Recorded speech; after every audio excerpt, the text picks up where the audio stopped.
आदरणीय सांसद हेमा मालिनी जी, रुक जाओ रुक जाओ। अच्छा जोश तो दिख रहा है। हेमा मालिनी जी, आदरणीय सांसद तेजवीर जी, और मथुरा की खुशकिस्मती है, आपको एक एमपी ने 3 एमपी मिल गए। कैसे? तेजवीर जी अभी निर्वाचित हुए राज्यसभा में, मुझे बहुत खुशी हुई। मैं तो हुई मथुरा से ही हूं, मैं भी राज्यसभा में हूं, मथुरा से ही मानो मुझे। मथुरा से मानते हो? कहां से मानते हो? और हेमा जी हैं, तो ऐसे बहुत कम क्षेत्र देश के हैं जहां एक ही क्षेत्र से, निर्वाचन क्षेत्र से 3 एमपी हैं। तो मथुरा में कुछ खास है। 3 लोक से नारी मथुरा, ये कहावत। 3 लोक से नारी और 3 एमपी।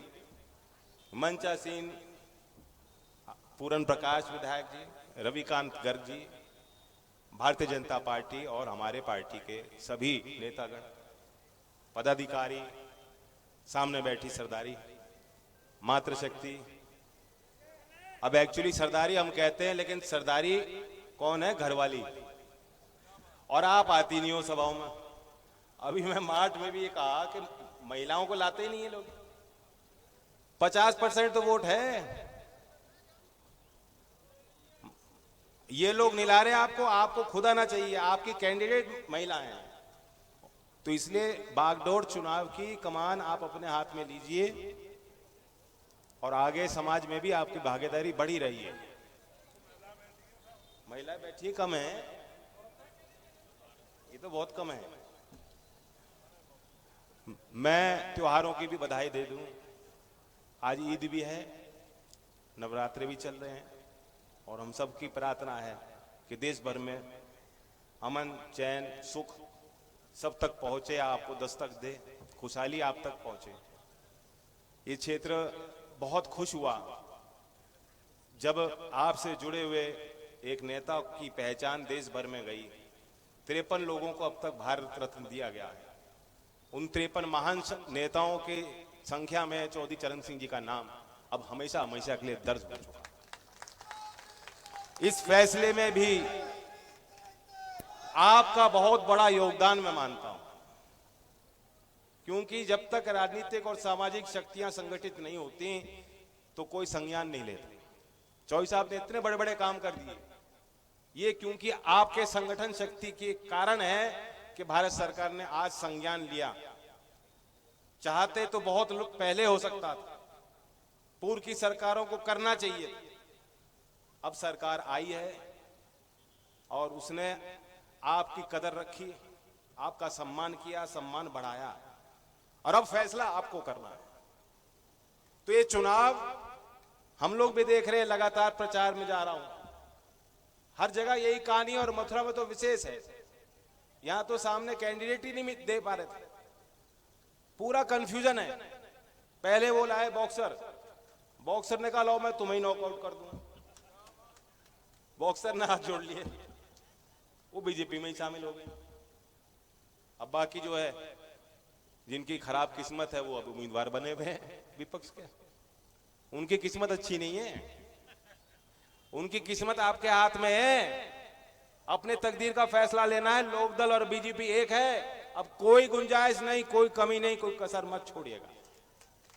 मैं जानता हूं, हेमा जी बता रही थी 2009 में वो आई, मैं जानता हूं कि इस चुनाव में थोड़ा लोग ये मान चुके हैं कि चुनाव तो है वो, जब तक वोट नहीं डालोगे, रुचि नहीं लोगे, निकलोगे नहीं, प्रचार नहीं करोगे, ये मत मान लेना काम है वो। 2009 में हेमा जी आई थी मेरे लिए, और अगर कोई पिक्चर बननी है इसकी तो उसका नाम होगा 15 साल बाद।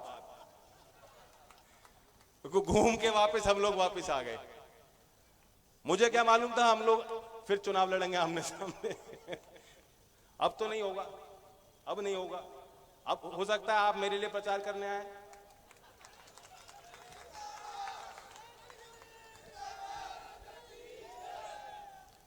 तो लाइफ कम्स फुल सर्कल, दुनिया गोल है। अपने दिल में कोई मनमुटाव हो, लोकदल के लोगों से मैं खास तौर से कहना चाहता हूं, दूर रख लेना। आपकी निगाहें मुझ पे रहनी चाहिए। मुझे ताकत देना चाहते हो तो हेमा जी को जितने वोट से पिछली बार जिताया था उससे ज्यादा वोट से जिताना। सीधी सी बात। मैं और कुछ यहां कहने नहीं आया, मैं मुद्दों की बात होंगी।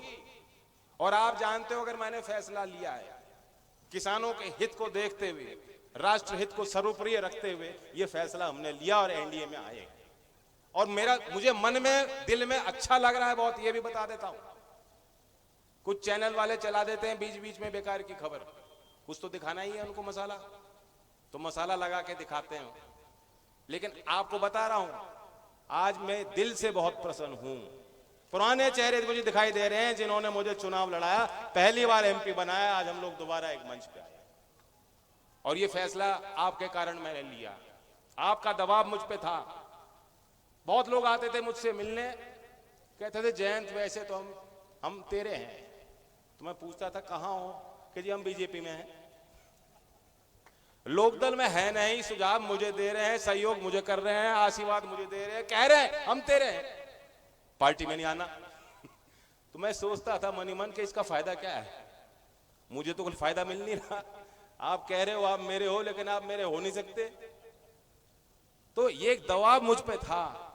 अब तो कोई बहाना नहीं है, अब जो मेरे वाले बीजेपी में हैं अब उन पे भी कोई बहाना नहीं है, और लोकदल वालों पे तो बहाना बचा ही नहीं।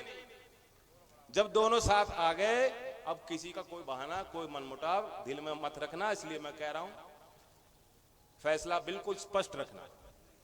और कमल का फूल खिलाना है तो नल को चलाना है। नल और कमल दोनों बातों में मेल है, तुकबंदी भी बैठती है। नल कमल, कमल नल, तुकबंदी बैठ रही है कि नहीं बैठ रही। और साइकिल नल में तो तुकबंदी नहीं बैठती थी, क्या बोलने।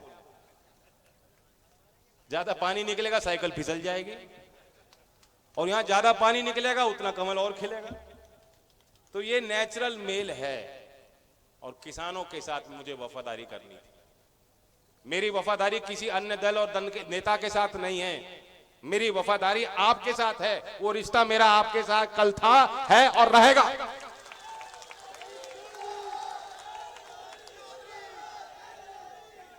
और हेमा जी भी काम करती हैं, अच्छे काम करती हैं, विजन के साथ करती हैं, और उनका एक अलग सोचने का और देखने का नजरिया है अपना, क्योंकि दूसरे क्षेत्र में भी उन्होंने ख्याति पाई है। जो आदमी जिस काम में अच्छा होता है, जिसको जीवन में एक सफलता मिलती है, मेहनत करके मिलती है, उन्हें मालूम है कि मेहनत का क्या मोल है। और इसलिए किसी भी क्षेत्र में व्यक्ति प्रयास करता है तो वो हिट होता है। इसलिए मैं खिलाड़ियों का भी बहुत सम्मान करता हूं, आज देश का नाम रोशन कर रहे हैं। मैंने कुछ प्रयास किए अलग अलग क्षेत्र में, क्योंकि पश्चिमी यूपी में जितना टैलेंट है उतने अवसर खिलाड़ियों को नहीं मिलते। हमारे यहाँ खिलाड़ी सीखने के लिए भी, खेलने के लिए भी दूसरे राज्यों में जाने के लिए मजबूर हो जाते हैं। पैदा हुआ यूपी में, खेल रहा हरियाणा से, खेल रहा है पंजाब से, खेल रहा है राजस्थान से। राजस्थान पुलिस में नौकरी मिल रही है, मेडल जीत रहे हैं, और हैं यूपी के। किरण बालियान का नाम जानते हैं आप, मेडल जीत के लाई, मुजफ्फरनगर के गांव की हैं, रहती मेरठ में है, और राजस्थान पुलिस में उनकी नौकरी लग रही। क्यों? कि हमारे यहाँ कोई नीति नहीं थी पहले खेल को, खिलाड़ियों को आगे बढ़ाने के लिए, नौजवानों को आगे बढ़ाने के लिए। तो मैंने थोड़ा प्रयास किया है। मैं चाहूंगा कि मथुरा के इस धरती पे भी, क्योंकि यहाँ मल विद्या और पुराने परंपरागत खेलों के लिए बहुत रुचि है, यहाँ जगह जगह दंगल होते हैं, और खास तौर से बलदेव के कई गांव ऐसे प्रसिद्ध हैं जहां हमेशा बड़े बड़े दंगल हैं। गांव देहात के दूर से लोग आते हैं दंगलों को देखने, लेकिन वहां कोई व्यवस्था नहीं है, मैट नहीं है, वही उस पे कर रहे हैं मिट्टी पे।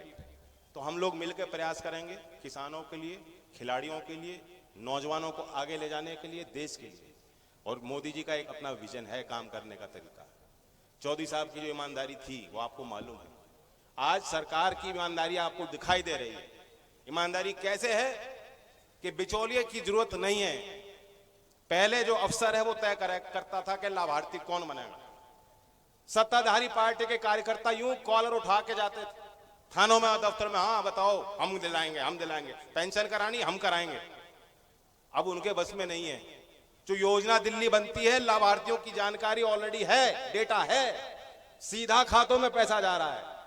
पहले भी मोबाइल फोन थे, पहले भी बैंक में खाते थे, लेकिन ये जो मेल बनाया है ये पिछले 10 साल में हमने बनता देखा।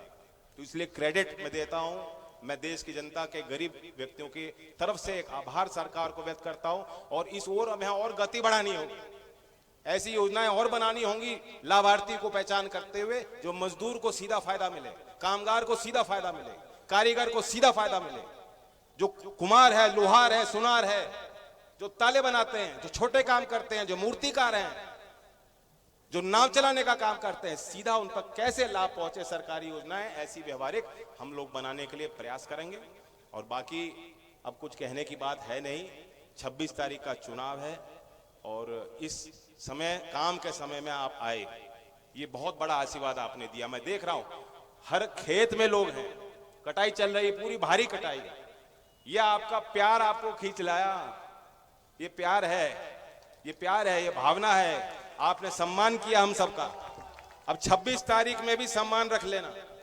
जो मैंने फैसला लिया है, ये मथुरा को तय करना है कि मैं पलटी मारा हूं या पटकने वाला हूं। मैं पलटी मारा हूं कि पटकने वाला हूं, ये तय, ये फैसला मथुरा के लोग करेंगे। करोगे कि नहीं करोगे? मोदी जी की गारंटी बहुत गिना रहे थे तेजवीर जी, मैं इनकी गारंटी ले लूं आपकी गारंटी। मथुरा की गारंटी है कि हेमा मालिनी की आवाज लोकसभा में तीसरी बार गूंजेगी, गूंजेगी, गूंजेगी। धन्यवाद।